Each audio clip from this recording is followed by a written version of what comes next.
여러분 안녕하십니까? 박상규입니다. 이 방송은 유튜브 KTV 뉴스에서도 실시간으로 보실 수 있습니다.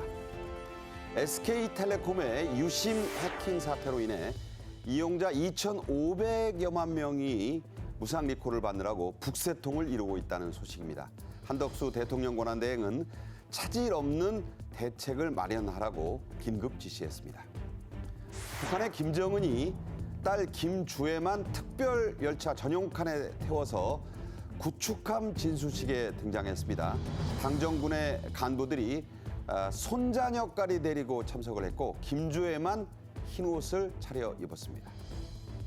한국 바둑살을 장식한 사제간의 이야기가 영화로 인기를 끌면서 바둑 중흥의 바람이 불고 있습니다. 우리 생활에 깊숙이 곳곳에 자리 잡은 바둑 용어들도 함께 짚어보는 시간 갖겠습니다. 최양호 기업정책연구원장 최진영 TV 대표와 함께하겠습니다. 어서 오십시오. 네, 안녕하십니까? 네. 자, 해킹 사건이 불거지면서 난데없이 유심칩을 지금 바꾸려고 대리점마다 지금 긴 줄을 서 있어요. 이게 물량도 지금 없고 난립니다. 꼭 바꿔야 하는 건지 그것도 지금 잘 모르겠는데 SK텔레콤 가입자들이 아주 불안에 떨고 있습니다. 이 한덕수 권한대행 긴급 지시를 했죠? 네, 그렇습니다. 이게 사실 유심에 뭐가 들어가 있냐면 이 가입자 정보하고 그다음에 네트워크하고 인증 정보가 있기 때문에 이것은 악용될 소지가 굉장히 높습니다. 그다음에 SKT가 지금 시장 점유율 지금 50%가 넘기 때문에 가입자가 2,500만이거든요. 이거 떨 수밖에 없습니다. 여기서 이것이 다른 개인 정보와 혼용이 된다면 이거는 굉장히 큰 금융 사건으로 악용될 가능성이 높기 때문에 철저하게 지금 가야 되는데요. 대응도 좀 늦었어요, 보면은. SKT에서 유심 정보 이게 18일 날 오후 6시 9분에 나왔는데 최초 정보가 나갔다는 게 5시간 이후에 됩니다. 네. 그리고 우왕좌왕하면서 신고도 안 했던 부분들 이렇게 나가기 때문에 뭐 바꿔준다 그러지만 적절한 피해를 지금 막기 위해서 해야 됩니다. 자, 이거는 사건이 딱 이렇게 됩니다. 사업자가 해킹당한 것을 가입자가 지금 피해를 입고 있는 거거든요. 그렇죠. 그러니까 이거는 적절한 거를 넘어서는 보호 조치가 있어야 된다고 생각을 합니다. 네. 자, 이번 해킹 사건 지금 우려하는 분들이 많고 저도 뭐 솔직히 뭐 예금이 많지는 않습니다만 걱정이 좀 돼요. 저도 가입자 중에 한 사람입니다.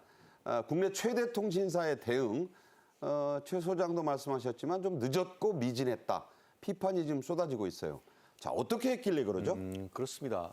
원래 관련 규정상 이런 해킹이나 이상 징후가 발생되면은 정부기관에 24시간 이내에 리포트, 보고하도록 되어 있습니다. 그런데 이번 사안 같은 경우에는 그래픽을 보면서 말씀드리겠습니다만 문제된 것이 지난 4월 18일 오후 6시 9분, 그러니까 금요일 날 퇴근한 직후였던 것이죠. 네. 그래서 데이터 이동 사실을 처음 발견했는데 이 부분에 대해서 그 저녁 때쯤 되니까 SKT 내부적으로 악성 코드가 발견되고 해킹 공격된 것을 발견했죠. 금요일 심야네요. 그렇죠. 금요일 심하죠. 그러면은 주말 동안이라도 빨리 해가지고 관련 규정에 따르는 어떤 인터넷진흥원 기사에 신고를 했어야 되는데 내부적으로 만지작 했는 것인지 지난 19일 새벽, 19일 20일 거의 그 이틀 정도가 지난 시점에 대해서야 그 내용을 한국인터넷진흥원에 리포트해서 관련되는 그 규정을 위반했다라는 그런 의혹을 지금 받고 있는 상황인 것 같습니다. 네, 빨리 했어야죠. 아마 그 해커들이 금요일 퇴근 직후를 노렸다고 봐야 되는데 그러면서 그냥 주물러 터트리다가 뭐 SKT에서는 기분이 좀 나쁠지 모르겠습니다만 어쨌든 빨리빨리 절차를 안 밟은 것은 분명히 문제가 있습니다.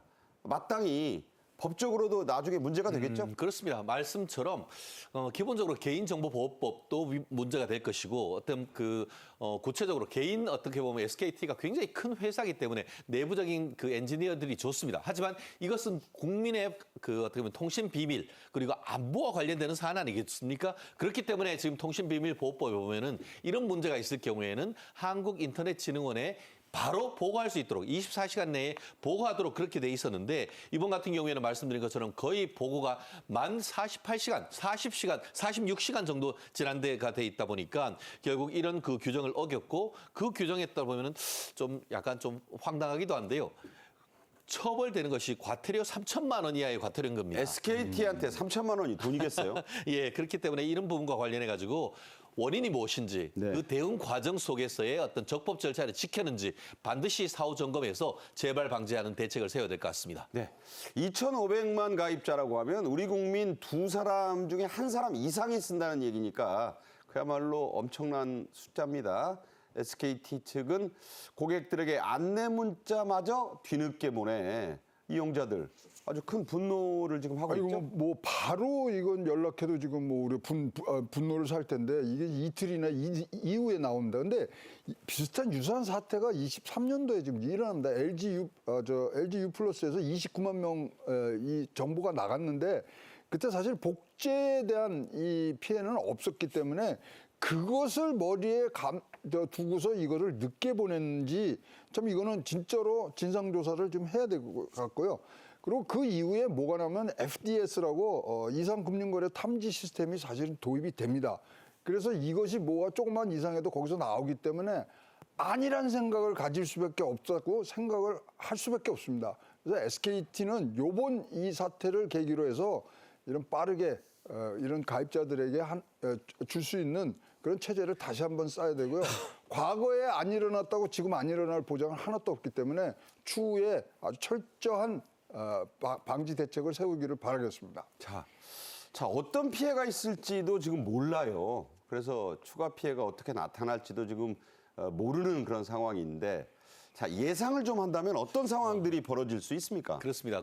가입자들이 좀 불안할 수 있기 때문에 지금 아직까지 SKT와 정부 합동 그 조사단을 해서 전수조사를 하고 있는데 아직까지는 피해는 없다고 합니다. 다만 우려되는 피해 같은 경우에는 1차적으로 가입자 식별번호, 특히 가입자 정보, 이름, 전화번호, 생년월일 이런 부분이 일단 유출되는 것이고 그렇게 되면은 어떻게 되죠?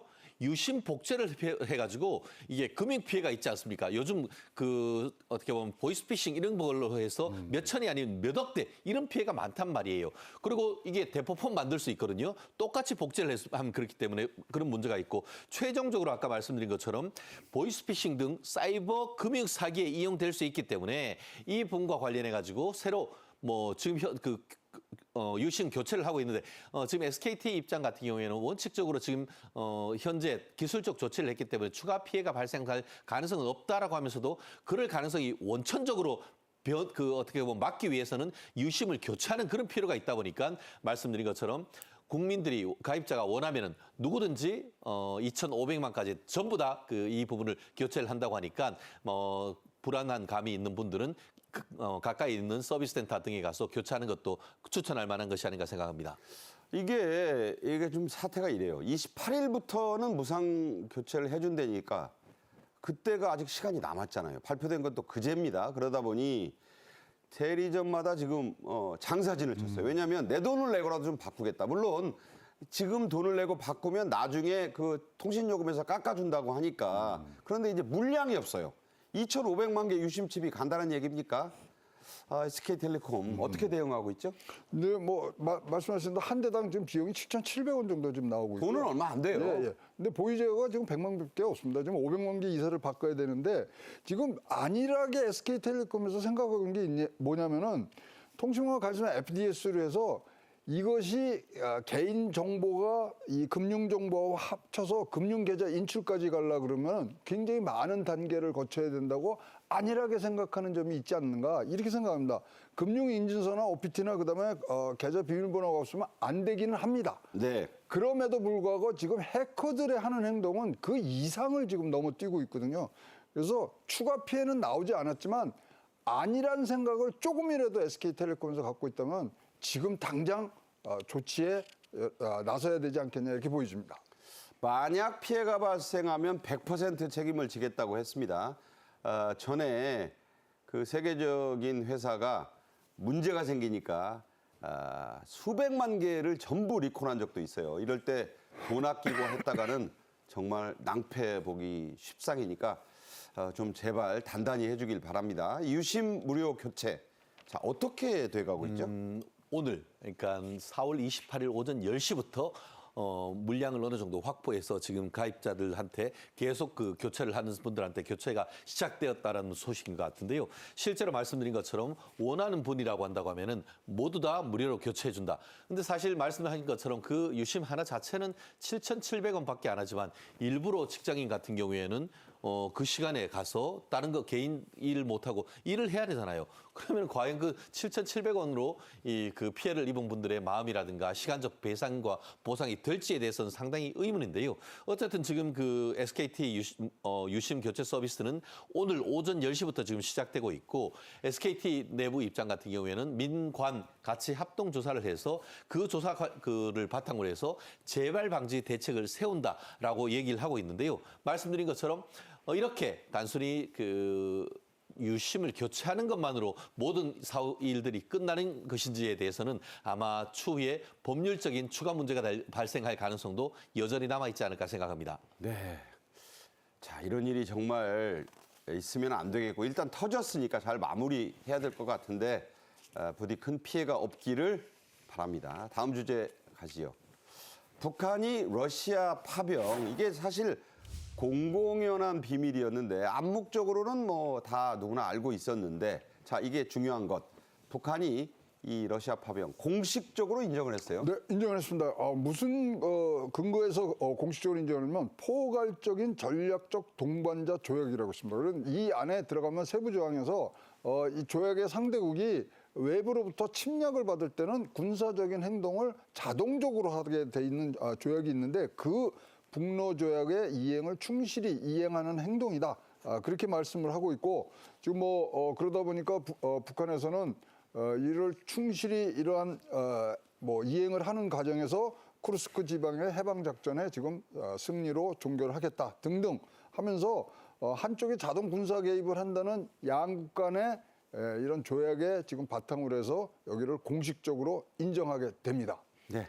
자, 북러조약 4조 한쪽이 무력 침공을 받으면 자동으로 군사 개입을 한다. 이게 막 트리거 조항이거든요. 이것을 공식적으로 인정을 했다. 이제는 뭐 대놓고 인정을 한 거니까 그 의미가 있고요. 이제 공식 인정을 했으니까 더 뻔뻔하게 나올 가능성은 충분합니다. 자, 얼마 전에 북한에서 5,000톤급 구축함을 진수했습니다. 대대적인 진수식을 했고 이게 이 전력이 여러 가지로 보강돼서 우리도 좀 신경을 써야 되는데 자 오늘 얘기의 핵심은요. 김정은이 당연히 갔어요. 특별 열차 타고 그런데 그 특별 열차 전용 칸에 딱 두 사람 탔습니다. 김정은과 김주애. 그랬는데 자 내려와서 이제 식장을 가는 모습을 보니까 다 어두운 색 계열의 옷을 입었어요. 북한에서 흰 옷을 위아래로 백구두까지 신을 수 있는 사람 딱 한 사람 있습니다. 백두혈통의 지도자뿐입니다. 그런데 이번에는 김정은도 그걸 안 입었는데 누가 입었느냐? 주애가 온통 하얀색으로 나갔어요. 자, 이 부분 어떻게 봐야 될까요? 4대 세습 체제가 착착 진행되고 있는 것이 아니냐 이런 해석이 가능한 것 아니겠습니까? 김정일, 김정은, 예, 김정은 뭐 이렇게 쭉 해서 지금 이제는 4대까지 나가는 이게 왕조가 아니냐라는 얘기가 돌 수밖에 없는데요. 백두혈통이라고 들어보셨을 것 아니겠습니까? 네, 지금 내립니다. 그렇습니다. 지금 이제 착착 내렸는데 저것이 지금 앞에 김정은이 있고 결국 지금 뭐 앞에 있는 사람들이 이제 해군이다 보니까 해군으로서의 어떤 그 복장으로서의 흰옷의 상징이 있지만 그 외에는 지금 보는 것처럼 다른 사람들은 모두 다 어두운 색 계통을 입었는데 마치 결혼식의 주인공 신부인 것처럼 하얀 옷을 입어서 오히려 아버지인 김정은보다 더 돋보이는 이런 연출을 했다는 점에서 4대 세습 체제가 시스템적으로 지금 돌아가고 있는 것이 아니냐 하는 그런 얘기가 나오는 건 아니겠습니까? 실질적으로 여기 같은 경우에는 북한의 5,000톤급 구축함 최현호 이 부분이 지금 그러니까 최현호예요. 최현호죠. 최현호인데 최룡의 아버지. 그렇죠. 그 혁명 1세대라고 하죠. 거기 이름을 딴 그것인데 고위 간부들이 총출동했고 실질적으로 고위 간부뿐만 아니고 고위 간부들의 손자 손녀까지 했는데 그중에서 단연 돋보이는 것이 김주애 아니었겠습니까? 이랬다는 점에서 김정은보다 훨씬 더 돋보이는 의상도 있고 그 눈길을 끌었고 결국 김정은을 넘어서 김주애 시대를 예측하는 이런 부분이 있는 걸 보면은 야 이게 자기들은 이름을 공화국이다라고 하지만 공화국이 뭡니까? 왕이 없는 나라가 공화국인데 4대 세습을 하는 나라가 무슨 공화국이냐 이런 생각을 하지 않을 수가 없었습니다. 네. 이 구축함에 갖다 붙인 이름 최현호입니다. 이게 어떤 사람이냐? 최룡의 아버지고요. 중부전선에 가면 오성산이라는 게 있어요. 6.25 때 물밀듯이 우리 한미연합군이 밀고 올라갈 때 이 오성산만은 정복을 못했습니다. 그 오성산을 끝까지 지켜냈던 인물이 바로 북한의 최현입니다. 그래서 그 아들인 최용해가 엄청난 지금 그 대우를 받고 있죠. 나중에 김일성이 그 오성산을 지켜낸 최현에게 미군 트럭, 군번줄 트럭 한 트럭을 줘도 못 바꿀 산을 지켜낸 동지가 자랑스럽다. 이렇게 얘기한 그런 최현이에요.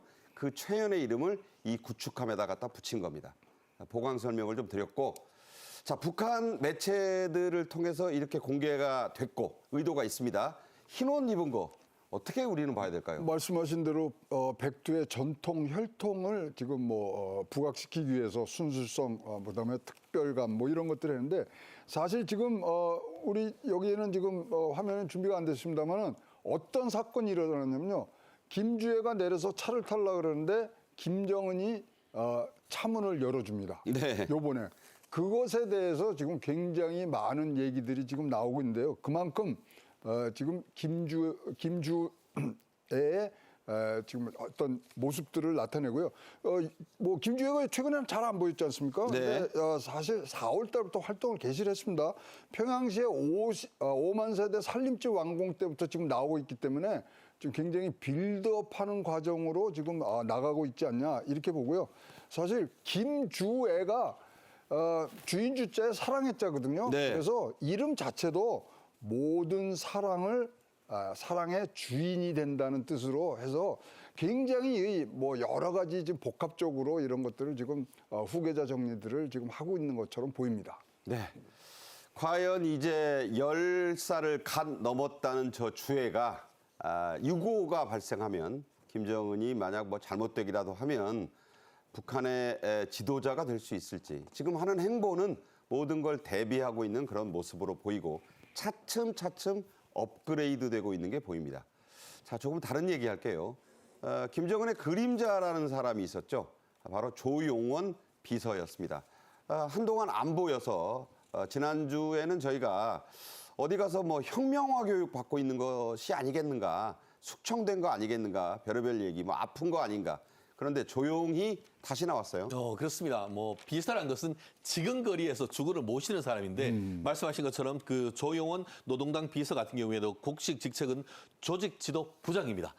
워낙 어떻게 보면은 그 정치적 비중이 있는 사람인데 최근에 뜸하게 언론에 나오다 보니까 혹시 뭔가 있었나 했는데 실제로 조금 전에 말씀드렸던 남포 어떻게 보면 조선소에서 배 진수식 할 때도 보이지 않았는데 그로부터 이틀 뒤 드디어 한 지방 어떻게 보면 공장 어떻게 보면 관련 시찰하는 모임에 드디어 모습을 나타냈습니다.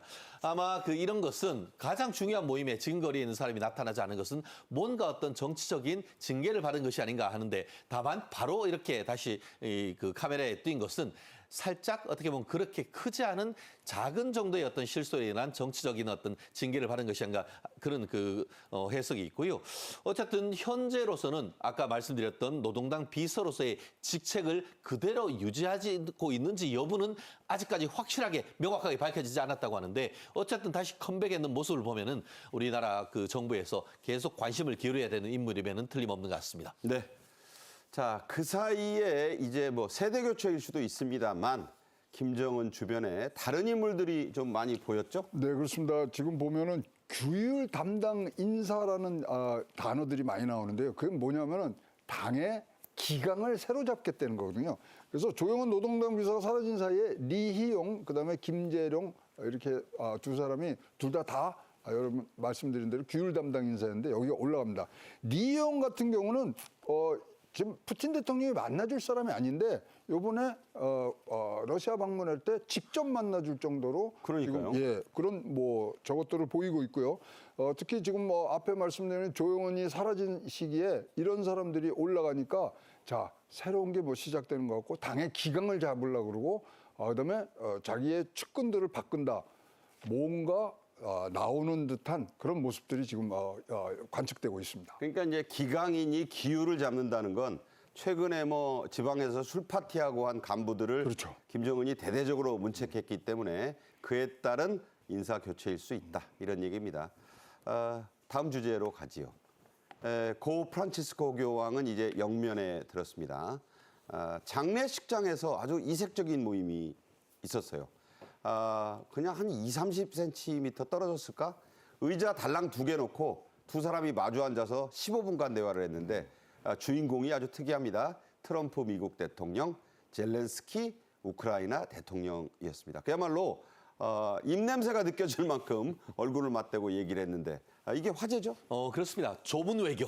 뭐 다른 그 정상 외교는 다 준비된 상태지만 이렇게 그 전 세계적인 리더가 갑자기 그 급히 서거했을 경우에 이루어지는 그런 그 조문 외교 속에서 정상회담이 이루어지는데 딱 이번이 그런 그 모습 아니었습니까? 저렇게 앉기도 쉽지 않아요. 그렇습니다. 오늘 그 사진을 봤는데 보통은 테이블을 놔두고 거기에 이렇게 정상들이 앉는 것이지 테이블도 없이 그냥 있는 그 의자에 앉아서 서로 얼굴을 맞대는 것 굉장히 보기 드문 그 어떤 사진이 아니냐 싶은데요. 그래서 그런가요? 이 신체적으로 물리적으로 가까운 만큼 나름대로 성과도 있었다 이런 얘기가 나옵니다. 특히 그 젤렌스키 대통령 같은 경우에는 끝나자마자 만족감과 기대감 표출했고 실제로 감사하는 그런 의견도 했지 않습니까? 지난 이때부터 한 2달 전 이 그 젤렌스키 대통령이 미국 백악관을 갔을 때 벤스 부통령이 어떻게 감사할 줄도 모르냐라고 하면서 삿대질까지 하는 그런 일이 벌어졌는데 당시 장면이에요. 그렇죠. 네. 그로부터 이제 딱 2달 만에 다시 관계가 회복되는 이런 모임이 있고 그래서 그런가요? 이 그 트럼프 대통령 같은 경우에도 더 이상 어떤 그 뭐 확실한 어떤 휴전 이런 얘기보다는 칼날을 미국 러시아의 푸틴을 상대로 해서 압박하는 그런 모습을 보였다는 후문입니다. 네. 자, 이거에 또 전황이 바뀌어서 이래요. 자, 이 만남이 있기 전까지 트럼프 대통령이 분명히 좀 휴전하라고 했는데 말도 안 듣고 경고를 여러 번 했는데 푸틴 공습을 계속했죠. 계속하니까 바로 트럼프 대통령 멈춰라. 무슨 얘기냐면 러시아 편에 지금 계속 서 있었지 않습니까? 그것이 이제 우크라이나 쪽으로 좀 옮겨가는 모습들이 보이지 않느냐. 이제 자기가 또 대선을 통해서 이거 빠르게 끝내겠다 그러는데 지금 질질 끌려가는 부분 이런 것들을 마치기 시작하는데 조금 전에 우리가 이제 젤렌스키 우크라이나 대통령하고 만난데 사실은 뒤에 무슨 그림이 있었냐가 사실 화제가 되고 있습니다. 네. 뭐냐면 요단강에서 요한에게 세례받는 예수 그리스도 그림이 거기 바로 있습니다. 그 유명한 예. 그것이 무엇을 얘기하느냐. 이제는 나는 우크라이나 쪽으로 나는 움직인다. 러시아 이제 그만하시죠. 뭐 선거 때랑 뭐 다 이런 것 다 떠나서 이제는 멈추고 종전에 가야지 내 대선 공약이 지켜집니다. 이런 뜻들이 지금 포함돼서 나온 장소와 그 물색하고 이런 치밀함은 참 트럼프가 연출은 기가 막히게 하는 것 같습니다. 네, 뭐 방송을 오래 해서 그래요. 네. 이 공약뿐만 아니라 휴전을 내가 반드시 시키겠다라고 호언 장담을 한 트럼프 대통령. 푸틴이 지금 말을 안 들어요. 왜냐하면 푸틴이 북한군 도움으로 쿠르스크를 장악했습니다. 땅이 내 손에 있으니 뭐 내가 또 트럼프가 말한다고 지키는 그럴 사람도 아니고. 자, 상당히 지금 마음이 다급하겠죠? 그렇습니다. 사실 대선 전에서 내가 대통령 당선되면 한 달 안에 러시아 우크라이나 전쟁 끝내버린다라고 했는데 벌써 100일이 넘어가고 있는 것 아니겠습니까? 그러니까 이제 말이 살짝 달라지는 것 같아요. 푸틴은 지난 며칠간 이 그 민간인을 상대로 그 미사일을 쏠 이유가 없는데 이렇게 한다. 그러니까 결국 푸틴은 전쟁을 중단할 생각이 없는 것 같다라고 하면서 푸틴에 대해서 이제 선전포고하는 말을 얘기하고 있는 것 아니겠습니까? 사실 어제 이런 얘기하기 바로 전날까지만 해도 어떻게 얘기했느냐.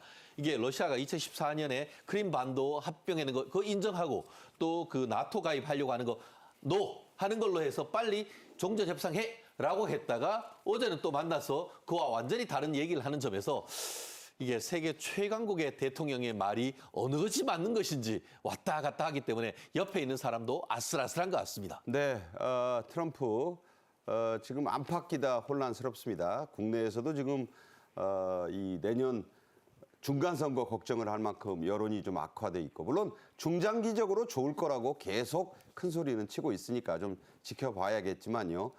외교적으로 군사적으로도 뜻대로 잘 안 풀리는 그런 상황이 일단 진행되고 있습니다.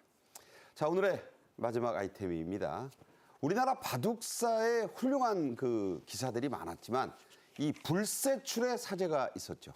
바로 조훈현, 이창호 둘 다 국수로 불렸습니다.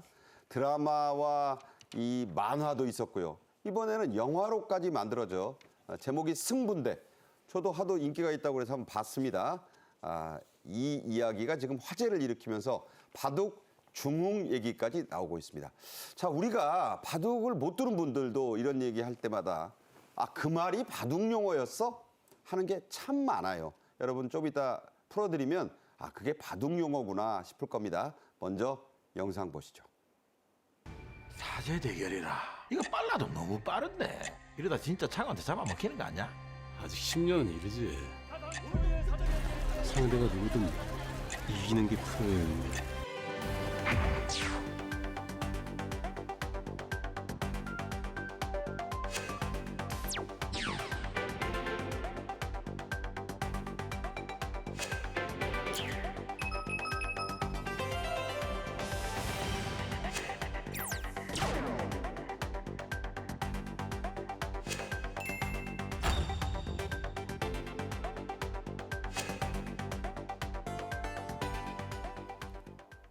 네, 인기 만화 미생에도 바둑이 나왔고 드라마 응답하라 1988이던가요. 여기서는 박보검 씨가 이창호 역을 했어요. 서로 싱크로가 잘 안 돼서 그런 일도 있었는데 모두 실존했던 바둑 황제들의 얘기입니다. 사제 모두 국수로 불렸다고 말씀드렸는데 이 두 사제가 영화 승부로 다시 주목을 받았습니다. 그러자 한국기원 이들의 굿즈 상품까지 내놨죠. 그렇습니다. 사실 바둑을 이젠 스포츠까지 이렇게 얘기를 하고 있습니다만 저 때만 해도 바둑 못 두는 사람이 없었는데 요즘 살짝 침체기였는데 아마 지금 얘기하고 있는 이 그 영화를 통해서 다시 이 바둑의 중흥기를 만들려고 하는 그 의도가 읽혀지는 것 같은데요. 좀 전에 얘기하신 것처럼 만화 미생의 반대가 뭡니까? 완생 아닙니까? 그렇죠. 그것도 바둑 용어예요. 네, 그게 말 그대로 집을 완전히 아직까지 이루지 못한 집을 미생이라고 하는 것이고 완전히 어떻게 집을 만든 것이 완생인 이런 것. 그게 미생이 바둑 용어인 사람 모르더라고요. 모르는 사람들 책을 안 읽은 사람은 네. 알 수가 없는 거 아니겠습니까? 네네. 뭐 사석이다, 마무리 수순이다, 이런 뭐 포석이다 이런 얘기가 우리 일상적으로 많이 쓰는 것이 많은 바둑인데 이번 영화가 올해 들어서 두 번째로 200만을 넘었고 2025년 기준으로 해서 세 번째로 흥행을 지금 얘기를 하고 있다고 하는데요. 그래서 지금 말씀하시는 것처럼 지금 국기원 같은 경우에는 한국기원 같은 경우에는 이 사안을 이게 그 굿즈로 해가지고 돌부처 이창호, 제비 조훈현, 물론 조훈현 그 앞에는 조치훈도 있고 했습니다만 이 당시에 정말 사제간에 어떻게 보면 사제이면서도 정말 치열한 어떻게 보면 라이벌이었던 두 사람의 인생을 보면서 야, 인생이란 것이 이렇게 치열하기도 하고 앞서거니 뒤서거니 할 수 있는 그런 감동을 주는 것 같습니다. 신문사마다 바둑 기전을 갖고 있던 시절이 있었어요. 그때 조훈현이 전관왕을 했습니다. 그런데 이창호가 그걸 하나하나 야금야금 뺐더니 다 뺏어갔어요. 그런 이야기가 이 드라마의 실제 이야기가 테마가 됩니다. 서로 또 특이한 인연들이 있어요. 그렇습니다. 뭐 같은 예인데 이제 바둑계에는 내제자라는 게 있습니다. 이제 집으로 자기라서 기숙을 같이 합니다. 그런데 조훈현 국수께서 이제 겐석권은 이제 일본 인에게 밑에 이제 수양 아들이 돼서 가서 이제 9살 때 배우거든요. 근데 이창호 구단을 조훈현 국수가 또 9살 때 데리고 가서 내제자로 키우면서 양아들이에요, 양아들. 그러면 이러한 문화 속에서 배우는데 야, 이창호의 실력이 뛰어나게 이렇게 뭐 올라가는 부분들을 보고 조훈현 국수께서 그런 얘기하죠. 내가 진짜 호랑이 새끼 키운다. 그러면서 이제 여기에 바둑의 황제가 되기 위해서 필요한 것들을 계속적으로 하고 멘탈뿐만 아니라 뭐 기력 이런 것들을 다 하는데요. 지금 뭐 우리나라 보시면 뭐 조남조에서 김인우로 해서 지금 뭐 신진석까지 보면은 진짜 1등만이 이런 국수의 타이틀을 내려오는 전통을 보면 굉장히 이런 특이한 훈련 부분들이 많이 있는 것이 바둑계가 아닌가 보여집니다. 네. 실제로 승부 세계에서는요, 스승에 대해서 보은 은혜를 갚는 게 뭐냐? 바로 스승을 이기는 거예요. 그게 은혜를 갚는다고 합니다. 봐주는 것 없는 거죠.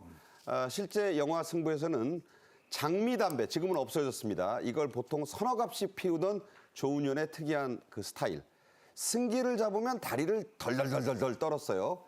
그런 모습도 이병헌 씨가 재현을 하고, 심지어 아무리 제자 앞이지만 모시옷 입고 뒤로 벌렁 들어누워서 바둑을 뒀다 해서 와기라는 말까지 있었습니다. 이게 다 재현이 됐죠? 그렇습니다. 우리가 누워있는 부처님을 와불이라고 하듯이 와기, 바둑기자, 누워서 두는 바둑, 이게 그 와기다라고 얘기를 하는데요. 실질적으로 지금 말씀하신 것처럼 1991년 자, 왼쪽이 이병헌이고 오른쪽이 실제 조은현입니다. 네, 누가 누군지 지금 구별하기 어려울 정도로 네. 비슷한 연출을 하고 있다는 점이 또 흥미로운 것 같은데요.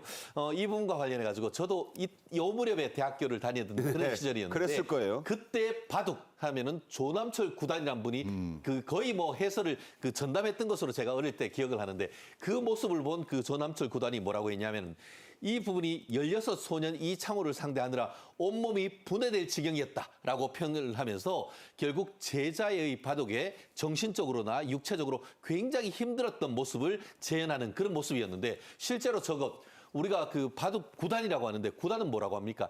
입신의 경지라고 하죠. 입신이라고 하죠, 입신. 네, 구단 대 구단이 붙었으니까 얼마나 그것이 치열했겠습니까? 결국 최종적으로 제자인 이창호 구단이 승리를 했는데, 그때도 같은 차를 타고 이렇게 제자를 하고 같이 간다 봅니다. 영화에도 나와요. 예, 그랬는데 그때 다 끝나고 너 버스 타고 가라고 할 수도 있었지만 그렇지 않고 같은 차를 타고 이게 집으로 돌아오면서도, 그럼에도 불구하고 또 승부의 세계는 냉정했나요? 축하한다는 얘기는 하지 못했다는 그런 후문인 것 같습니다. 네.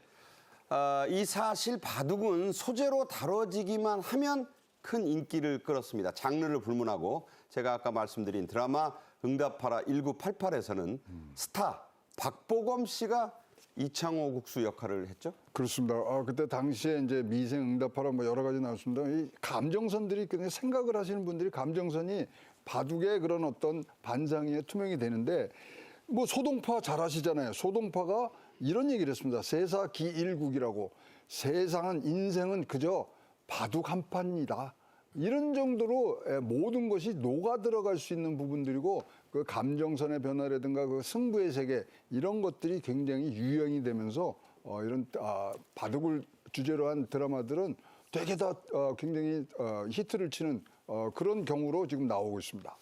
자, 이제 바둑 얘기만 계속하니까 이제 일상생활에 접목된 바둑을 좀 얘기하겠습니다. 우리가 호구라 그러잖아요. 저 호구야. 이게 호랑이 입이란 뜻인데, 직역하면 이게 이 바둑 용어입니다. 그리고 죽고 사는 문제라는 말을 할 때 사활이 걸렸다. 이것도 바둑 얘기예요. 포석, 정석, 패착, 무슨 국면 다 바둑 얘기입니다. 참 많죠? 그렇습니다. 아까 얘기하는 것처럼 미생에 보면은 미생 한 장 한 장이 바둑 용어로 이렇게 구성됐던 것을 기억나는데요. 아생후 살타. 내 먼저 살고 나서 남을 죽인다. 이런 얘기도 있고, 호구. 아까 말씀하신 것처럼 디귿자, 호구물림이라고 하지 않습니까?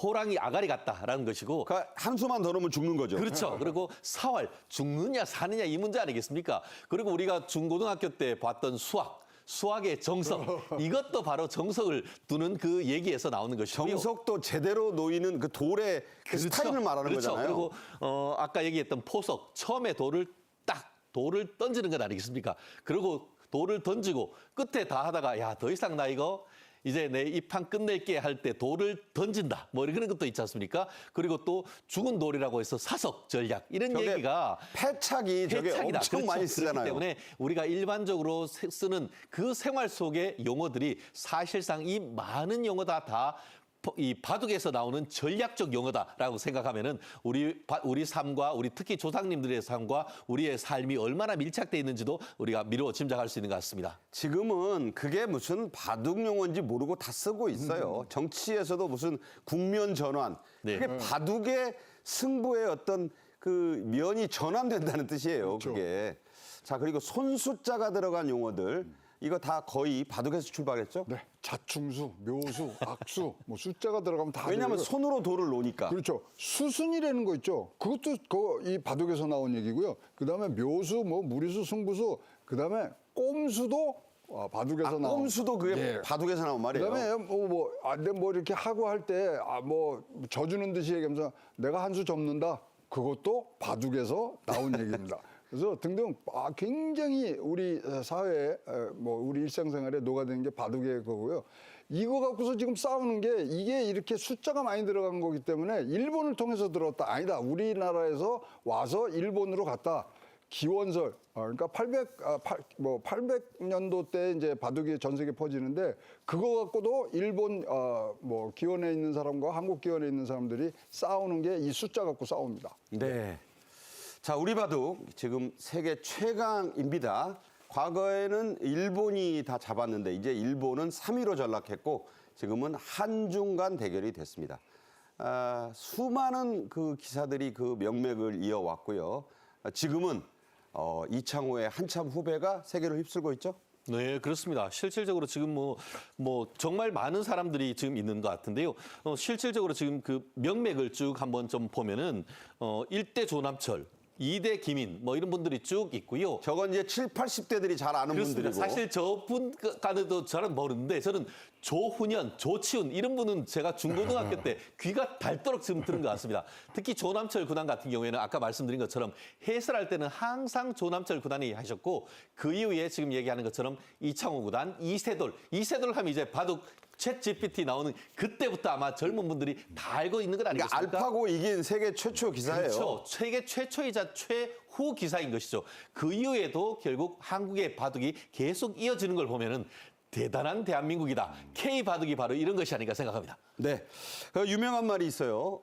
우리 그 어른들 바둑 두실 때, 야, 돌 던져. 그리고 조남철이 와도 안 돼. 안 돼. 그 정도에서. 그러니까 바둑의 대명사는 돌아가신 그 조남철 이 구단이었습니다. 그분의 이 조카가 누구냐? 바로 일본 바둑을 제패한 조치훈 이었습니다. 자, 그 조 씨는 근데 한자가 달라요. 조훈현하고 다른 집안입니다. 네. 지난 1998년이었습니다. 한국 바둑의 3대 역사가 전설들이 한자리에 모였습니다. 그 모습 보시죠.